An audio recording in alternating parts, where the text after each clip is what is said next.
Hello friends, स्वागत है आप सबका जोनटेक के डिजिटल प्लेटफॉर्म पर। जोनटेक के डिजिटल प्लेटफॉर्म पर आप सबका स्वागत है। आज जोनटेक के डिजिटल प्लेटफॉर्म पर हम जिस वैकेंसी के बारे में डिस्कस करेंगे वो है आरटीओ की वैकेंसी। आरटीओ इंस्पेक्टर की वैकेंसी है एमवीएसआई। अभी तक इस वैकेंसी को आरपीएससी के द्वारा कंडक्ट किया जाता था, बट अब ये वैकेंसी जो है राजस्थान कर्मचारी बोर्ड आयोग द्वारा ये वैकेंसी जो है कंडक्ट होने वाली है। इसका डिटेल नोटिफिकेशन जो है वो आ चुका है, जिसके बारे में अभी हम यहाँ पर विस्तार में चर्चा करेंगे। तो देखिए, यहाँ अगर बात करें तो जो टोटल यहाँ पर पोस्ट है वो आपकी टोटल पोस्ट है 197। यहाँ पर अगर बात करें तो टोटल नंबर ऑफ पोस्ट जो है आपके पास यहाँ पर वो 197 है। तो देखिए, यहाँ पर 197 आपकी टोटल नंबर ऑफ पोस्ट है इस जगह पे। इस वे जो डिटेल नोटिफिकेशन है यहाँ पर मैं आपको जो भी इंपॉर्टेंट चीज़ें हैं सारी यहाँ पर डिस्कस करूँगा। बाकी आपके जो भी सवाल अभी तक हमारे पास स्टूडेंट की तरफ से आए हैं उन सभी सवालों को हम एक एक करके डिस्कस करेंगे। जहाँ सबसे इंपॉर्टेंट सवाल ये है कि बीटेक और डिग्री वाले यहाँ अलाउ है या नहीं है, क्योंकि डिप्लोमा वाले तो यहाँ पर एलिजिबल है, उसमें नो डाउट कोई संशय नहीं है, यहाँ पर कोई शंका वाली बात नहीं है। बट सबसे बड़ा शंका का मुद्दा जो बना हुआ वो ये है कि क्या बीटेक स्टूडेंट यहाँ पर अलाउ है या फिर नहीं है इस एग्जाम के लिए। तो वो भी हम यहाँ पर थोड़ी देर में डिस्कस करेंगे। देखिए, यहाँ हम सबसे पहले बात करते हैं कि टोटल नंबर ऑफ पोस्ट जो है वो आपकी 197 है। उसके साथ साथ यहाँ पर आपके सामने आवेदन प्रक्रिया दी हुई है, जो कि ज़्यादा मेरे को लगता नहीं कि आपके लिए कोई थोड़ा सा परेशानी का विषय होगा। आप आराम से आवेदन कर सकते हैं। अभी हम डिस्कस करेंगे कब से आवेदन शुरू हो रहे हैं वो भी देखेंगे अभी हम। देखिए, अगर बात करें यहाँ पे आवेदन शुल्क की, तो कैटेगरी वाइज यहाँ पर आवेदन शुल्क यहाँ पे आपके कैटेगरी के सामने दिया हुआ है कि कौन सी कैटेगरी से कितना आवेदन शुल्क यहाँ पे लिया जाएगा। और यहाँ जो भी कैटेगरी वाइज यहाँ पर नंबर ऑफ पोस्ट जो है वो आपकी गैर अनुसूचित क्षेत्र की 168, और जो भी आपका 37 आरक्षण को देके और उसके बाद अनुसूचित सूची के जो आरक्षण है उसको देके यहाँ पर 29 नंबर ऑफ पोस्ट यहाँ पर आपके डिस्क्राइब की हुई है। अगर मैं धीरे धीरे और आगे बढ़ूँ यहाँ पे, तो देखिए यहाँ पर आपके सामने सबसे इंपॉर्टेंट चीज़ जो आएगी वो आएगी कि यहाँ पे जो आपके एजुकेशन क्वालिफिकेशन है वो उसके बारे में यहाँ पर क्या रहेगा। तो ये वेतनमान है। वेतनमान का यहाँ पर आपके सामने पे स्केल 10 एप्लीकेबल है, जो कि एक बहुत ही शानदार मौका है आप लोगों के पास। अब बात करें यहाँ पर पात्रता और शैक्षणिक योग्यता। सबसे बड़ा कन्फ्यूजन स्टूडेंट्स को यहीं पर ये कि सर पात्रता और शैक्षणिक योग्यता जो है यहाँ पर क्या रहने वाली। तो मैं यहाँ पे एक एक पॉइंट को डिस्कस करता हूँ। किसी मान्यता प्राप्त बोर्ड से 10वीं परीक्षा जो है उत्तीर्ण, ये आपका कंपल्सरी है कि होना ही होना चाहिए। उसके बाद अगर बात करें तो 3 वर्षीय मैकेनिकल इंजीनियरिंग या फिर ऑटोमोबाइल इंजीनियरिंग में डिप्लोमा, या इस वर्ड को थोड़ा ध्यान से देखिएगा, या भारत सरकार या राज्य सरकार द्वारा घोषित समकक्ष योग्यता। यही सेम नोटिफिकेशन जब आरपीएससी की तरफ से कंडक्ट हुआ था तो आरपीएससी ने यहाँ पर सेम नोटिफिकेशन में सेम लाइन लिखी थी, जहां पर आपके सामने बीटेक वालों को उन्होंने एलिजिबल किया था। लास्ट वैकेंसी की मैं बात कर रहा हूं। तो इस वैकेंसी में अगर बात करें तो इस लाइन को देखते हैं, यहाँ पर बीटेक वाले भी इस वैकेंसी में उतने ही एलिजिबल है जितने यहाँ पर डिप्लोमाधारी है। अगर आगे बात करें यहाँ पर तो सबसे इंपॉर्टेंट ये कि ये देखिए, ये आपका एक्सपीरियंस की लाइन है। एक प्रतिष्ठित ऑटोमोबाइल कार्यशाला में पेट्रोल और डीजल इंजन के हल्के मोटर वाहन, भारी माल वाहनों और भारी यात्री वाहनों की मरम्मत का कम से कम 1 वर्ष का कार्य अनुभव। आपको 1 ईयर एक्सपीरियंस चाहिए, चाहे आप किसी भी एक रेप्यूटेड, चाहे टाटा हो, चाहे महिंद्रा हो, या फिर चाहे अशोक लेलैंड हो, चाहे बस हो, चाहे ट्रक हो, कोई सा भी कॉमर्शियल व्हीकल हो, या फिर किसी भी आपके पास जो भी एक रेप्यूटेड वर्कशॉप है, वहां पर आपका 1 ईयर का एक्सपीरियंस काउंट होना चाहिए आपका डिग्री या डिप्लोमा के जस्ट बाद। फॉर एग्जांपल, अगर आपने डिग्री 2014 में की है तो 2014 के बाद और आज की डेट से बीच में कभी भी आपके पास ये एक्सपीरियंस होना चाहिए माय डियर। नेक्स्ट अगर बात करें तो मोटरसाइकिल, भारी माल वाहनों और भारी यात्री वाहनों को चलाने के लिए प्राधिकृत करने के लिए परिवहन यान श्रेणी का ड्राइविंग लाइसेंस, मतलब हेवी लाइसेंस आपका यहाँ पर कंपलसरी है। ये 2 चीज आपके सामने कंपलसरी है कि हेवी लाइसेंस आपके पास होना चाहिए और 1 ईयर का आपके पास एक एक्सपीरियंस जरूर होना चाहिए, जो कि यहाँ पर कंपलसरी किया दोनों चीजों को।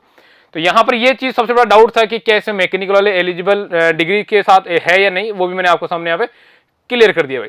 यहाँ पर एक और चीज है कि ये स्पष्ट किया जाता है कि उक्त सुविधा का वे ही अभ्यर्थी उपभोग कर सकेंगे जो आवेदन पत्र प्राप्ति की अंतिम दिनांक तक पद की वांछित योग्यता की परीक्षा के अंतिम वर्ष में प्रवेश ले चुके होंगे। ये उनके लिए हैं जो अपीयरिंग है। फॉर एग्जांपल, अगर कोई 3rd ईयर में है और फाइनल ईयर में अगर अपीयरिंग आ जाए, फाइनल ईयर में आता है, तो अंतिम डेट है वहां तक आपको फाइनल ईयर में उसको सम्मिलित होना जरूरी है। तो वही यहाँ पर एप्लीकेबल, मतलब जो अपीयरिंग स्टूडेंट है वो भी इस पोस्ट के लिए एलिजिबल है, वो भी इसको भर सकते हैं इस नोटिफिकेशन के अनुसार।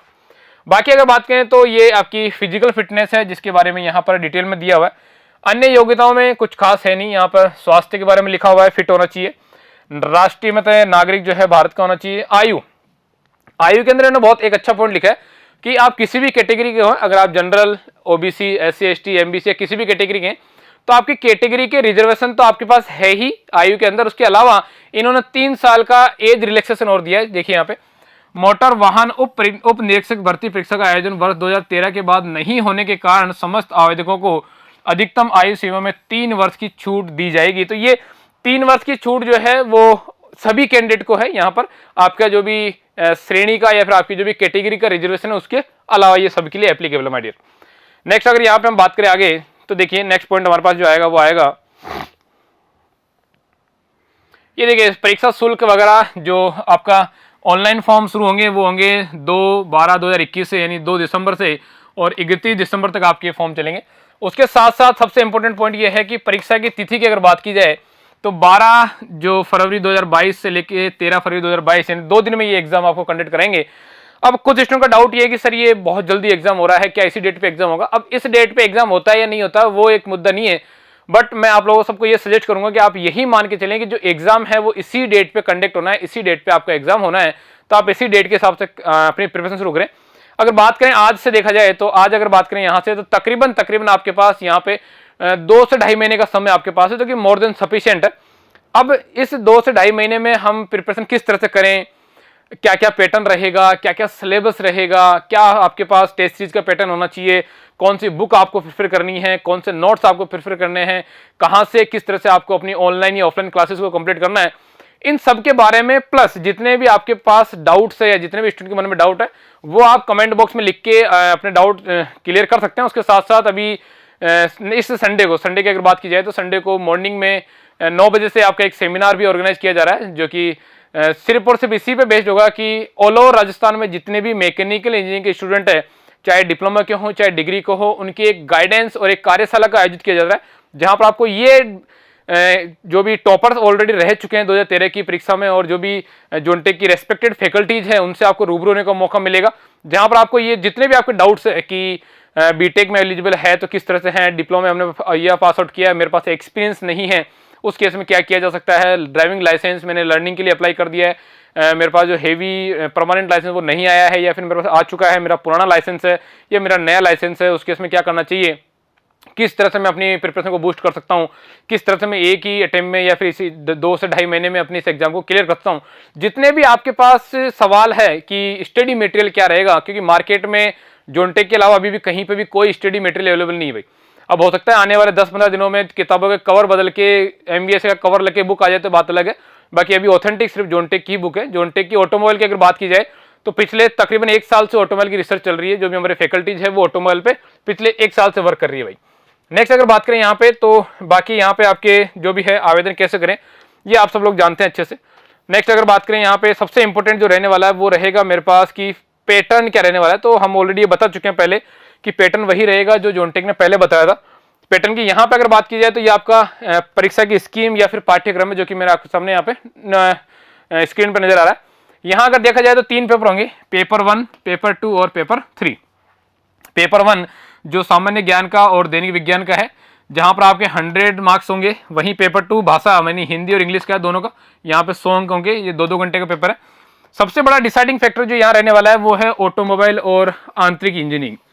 अभी तक जितने भी मैकेनिकल इंजीनियरिंग के स्टूडेंट हैं उन्होंने कन्वेंशनल इंजीनियरिंग पढ़ी है, फॉर एग्जाम्पल सोम पढ़ लिया, टॉम पढ़ लिया, MD पढ़ ली, प्रोडक्शन पढ़ लिया, पावर प्लांट पढ़ लिया, आईसी इंजन पढ़ लिया, RSC पढ़ लिया। बट यहाँ पर जितने भी मैंने आपको सब्जेक्ट गिनाए इनका ओनली 30% वेटेज ही यहाँ पर है। यहाँ अगर बात की जाए तो केवल 30% वेटेज ही आपका कन्वेंशनल इंजीनियरिंग का है। बाकी जो भी ऑटोमोबाइल इंजीनियरिंग है, इस ऑटोमोबाइल इंजीनियरिंग का आपके पास तकरीबन 70% वेटेज है। इट मीन्स अगर आपको सामान्य ज्ञान और दैनिक विज्ञान में आप परफेक्ट है, उसके बाद भी आपका सिलेक्शन डिसाइड कौन करेगा? ऑटोमोबाइल। आपकी हिंदी इंग्लिश बहुत अच्छी है फिर भी आपको सिलेक्शन कौन डिसाइड करेगा? ऑटोमोबाइल। आपकी यांत्रिकी बहुत अच्छी है फिर भी आपका सिलेक्शन कौन डिफाइन करेगा? ऑटोमोबाइल। इट मीन्स यहाँ पर ऑटोमोबाइल ही आपका एकमात्र सिलेक्शन का जरिया है, क्योंकि यही एक डिसाइडिंग फैक्टर होगा जो आपको बाकी स्टूडेंट से अलग करेगा। अब ऑटोमोबाइल को किस तरह से पढ़ना है, क्या डिटेल सिलेबस है, क्या स्टडी मटेरियल है, किस तरह से आपको बुक में पढ़ना है, बुक कहाँ से अवेलेबल है, क्या बुक है, जितने भी आपके डाउट्स है वो सारे के सारे डाउट्स हम यहाँ पर डिस्कस करेंगे जब आपका ये सेमिनार ऑर्गेनाइज किया जाएगा तब। सेमिनार की अगर बात की जाए तो यहाँ पर देखिए टोटल आपके 197 पदों के लिए सेमिनार है, जो कि सेमिनार कब ऑर्गेनाइज होगा? ये आपका 28 नवंबर को जो है आपका सेमिनार ऑर्गेनाइज है, और ये संडे है इस दिन, तो संडे को मॉर्निंग में 9 बजे आपका सेमिनार है। इस सेमिनार में क्या आपको कुछ पे करना होगा? कोई स्टूडेंट को कोई पे नहीं करना है, क्योंकि लिमिटेड सीट्स है, तो जो पहले आएगा वही सेमिनार में एंट्री होगा।